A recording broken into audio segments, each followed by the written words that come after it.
Hi, I'm Angelo Pangdito, Junior Accountant for Video Rotorua, representing Camp Tao. I think I can surpass this challenge because I like spicy foods. So yeah. Hi, I'm Renzo Padilla, Junior Accountant from SBA Mana, and I'm representing Camp Aroha. Can I surpass this challenge? Let's see. Hi, I am Jamer Jimenez. I'm from Rapid under Customer Success, and I'm representing Camp Dinkum. I can surpass this challenge. Let's see. Hi, I'm Adrian Martin, and I'm the Enablement Manager here at the Enablement Department, and I'm representing Camp Nayo. Do I think I can surpass this challenge? I hope so. Now guys, do you think we can surpass this challenge? Yep. I guess we're gonna bigat? Alam mo, Sal. Sili? Oo. May tanong si mama kung ganyan, pero di ko kinakain. Dini-dessert ko yan pag after. Sabi mo, kaya mo absolutely Walang iiyak. Dapat, walang Kaya, iiyak. kaya siguro? Kaya? Kaya siguro. Kaya. Let's go, Cassius. Saan yung nabili ito? Yung manok lang. Manok lang. Ba may extra extra sa'yo ba? Basta natin.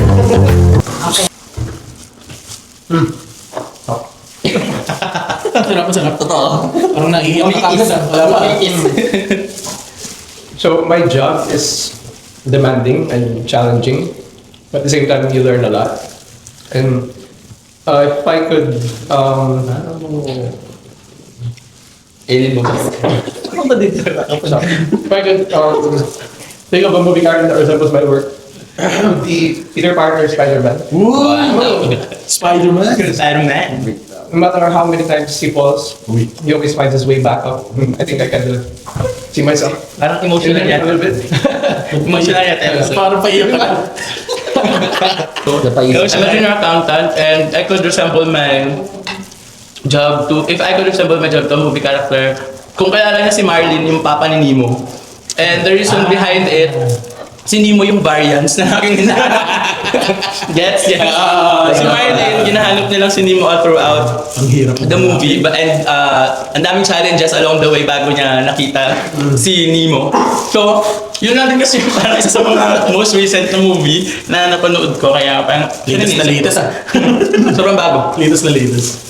Siguro si Peter ng The Chosen. Actually, hindi siya movie, it's a series. Sa The Show. Si Peter kasi, yung parang hindi siya nag-ano kay God. Dahil parang, ano problema niya yung problema niya. And then, there's one time na talagang wala na siya mahut kasi kailangan niyang humuli ng isda sa dagat. And then, kumain. Yun, dumating si God sa kanya para magbigay ng solution dun sa problem niya.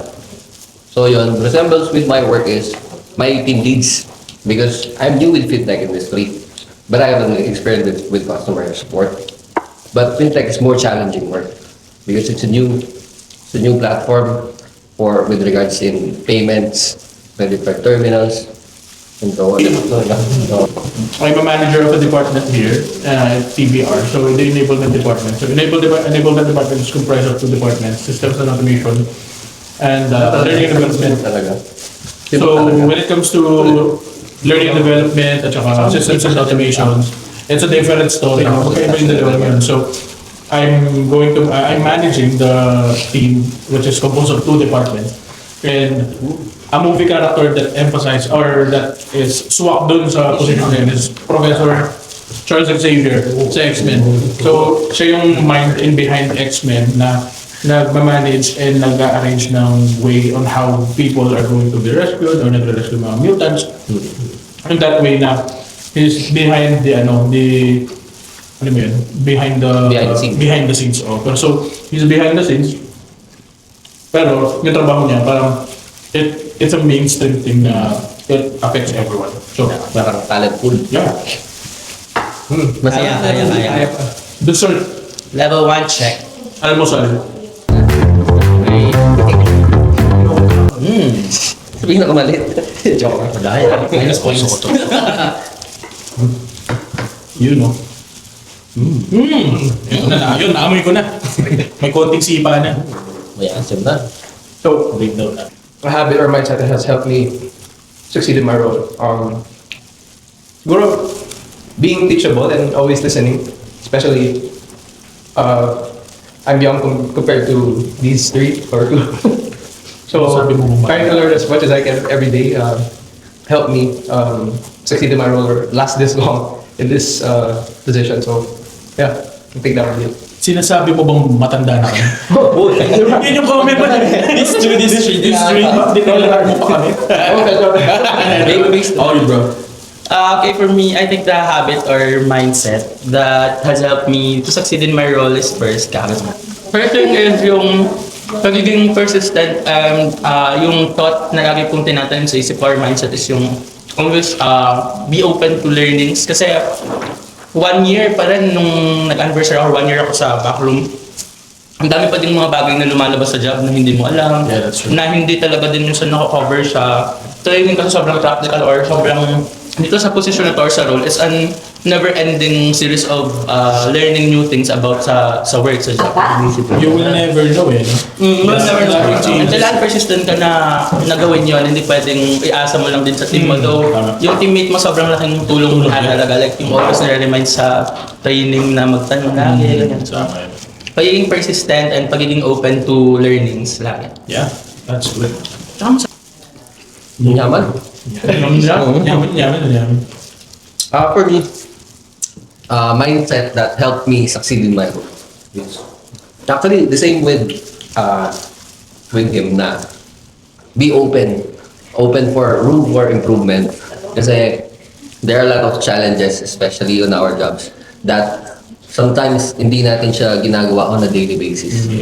Sometimes may encounter mo siya after a month or minsan after 3 months pa. Tama. So, ang ginagawa kong backup plan din doon, for example, first time ko siya na-encounter, nagno-notes ako. Doon kasi, hindi naman ako talaga yung natatandaan ko lahat ng na-accomplish ko ng work. So, tinitake down notes ko tapos pagka na-encounter ko siya, binabalikan ko. Parang alam ko to. Sa akin naman, actually ma-apply ko din dito yung 13 fundamentals ni TBR. It is actually, yung isa sa mga fundamental niya is welcoming change like a friend. Mhm.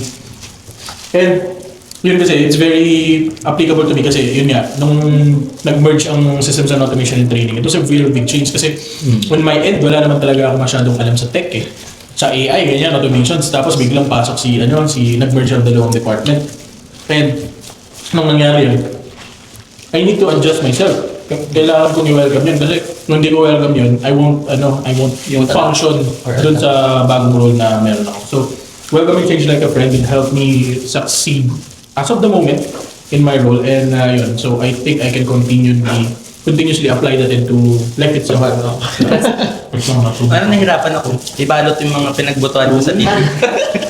Ako parang sisipunin na ako. Ewan ko kung dun sa, dahil sa question ba o dun sa kinakain ko. Masyari masabi. Hinaya pa ako si Boss Jel. Pilitin mo talagang hindi ka uminom, ha? Basic.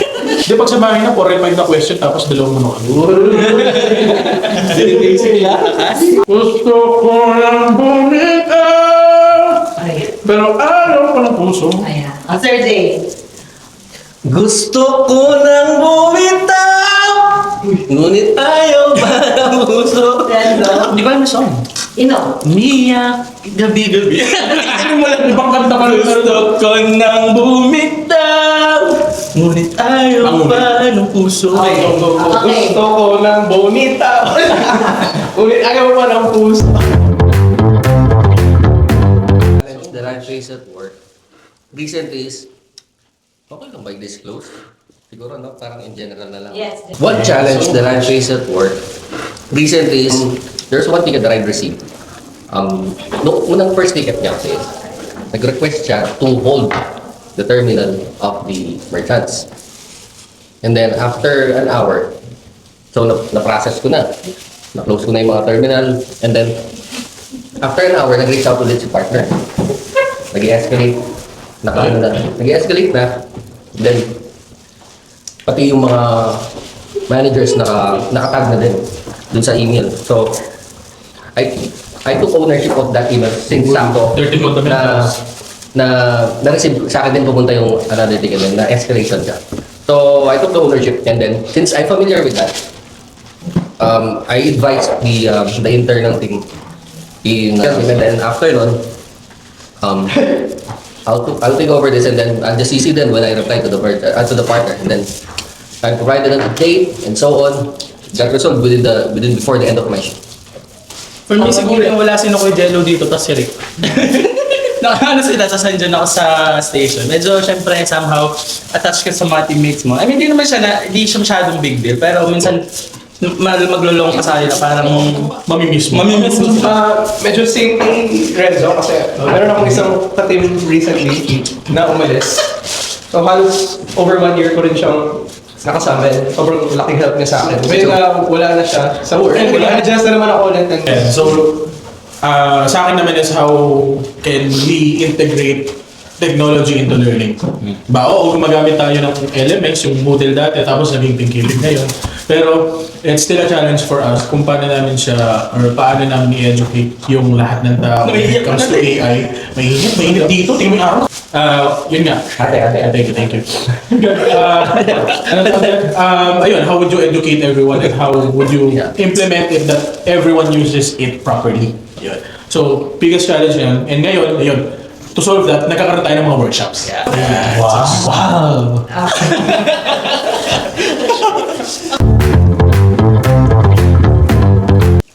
Maaking. Oh, Siguro yung song ko, Journey, by Lea Salonga. Where a journey has Saan yan tayo? inside. Yung ganun lyrics. But the stars are out tonight, and they're bound to guide my way. Wonder siya. I do by 98 degrees. I do cherish you for the rest of my life. It's beyond my control. I wait and Medyo. I feel good ng Medyo old soul. Beanie. Beanie. I feel good, wag na mahiwala. let it be on the Beatles. In times of trouble, Mother Mary comes to me, speaking words of wisdom. Let it be. Everybody! Let it be, let it be, let it be, oh, let it be. Naiyak ako. Wait, sorry. Nag-enjoy ako. Feeling ko, mas nakilala ko silang apat. Sorry. Sabi ko, may nakikita ka lang din. And maganda nga naman sa mga tapos parang nabigyan ng parang break presence. Yung one ginagawa nila. And yeah, yung company nila na-enjoy ko. Sarap ng chicken. Yeah, actually masarap. Nice to be Yeah. Sa akin naman yung spice levels, among all of us, parang wala naman masyado nahirapan, pero kay Jello. Harap. Parang pinaka-bambi yung 5. Deserve niya yung 5. Five. And yung 2, no? Oo. Medyo, Pasalabasan kasi tama. yung 3 wala masyado for, ganun. So, good. Gagawin ko ba itong ganitong challenge? Definitely yes. First time actually na mag-try ng ganitong challenge, but it is worth it. So, yeah. Absolutely. Okay, I would like to challenge next is yung mga managers ng DBR. Wow. Managers and Pwede mo. executives. Pwede, Yeah, no? so face-to-face lahat. See you on the next Hot Wing Challenge. Wow. Nakapatay na Hindi ito. naka-enroll pa. Ano ko? Cheers! Okay, minus kayo lahat. Wala pa. Nasa pinag-sigurista. Okay, congratulations everyone. Cheers.